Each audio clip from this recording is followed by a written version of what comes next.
Hi, my name is Krystle Hensley. I was diagnosed at 27 with breast cancer.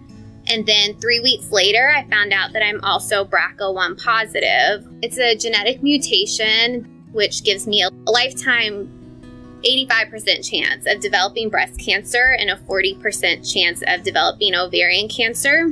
It's a dominant gene mutation. So since I'm a carrier, when I have children, my children have a 50% chance of also getting the genetic mutation. After I found out that I was BRCA positive, they knew that my dad or my mom had to be a carrier. But because of the history, my mom's family history, they figured it came from her. And I also have a sister. She's 3 years younger than I am. She's 25. So they ended up testing my mom and my sister. We found out that my mom was actually the carrier. So I got the genetic mutation from her.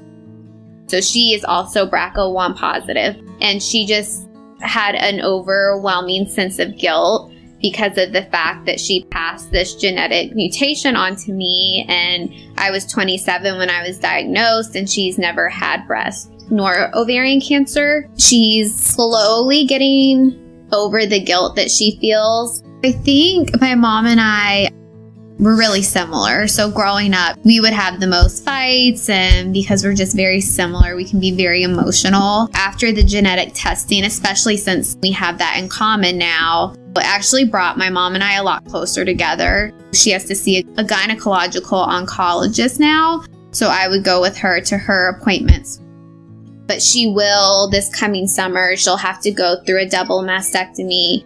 And she'll also get a hysterectomy and an oophorectomy to get her ovaries taken out. And my sister also, she's 25. So at the time, you don't think about having to get a mastectomy or think about getting your ovaries taken out, or should she hurry up and have kids so that she can get her ovaries taken out. But when her testing came back, she actually tested negative. You have a 50% chance of getting it. And I ended up with the mutation and she ended up not having it. So it's like the perfect 50-50 statistic. I feel like sometimes naturally people would think that I would be upset in a way or feel like I got the short end of the stick because my sister is negative and I'm positive. But it actually has brought us closer together too. During my last chemo, my sister actually surprised me, her and her husband. She had made this hat for me to wear for chemo. It's this bright pink hat with little flowers on it. And then when I left chemo, she wrote on my parents' car, "It was my last day of chemo, like honk."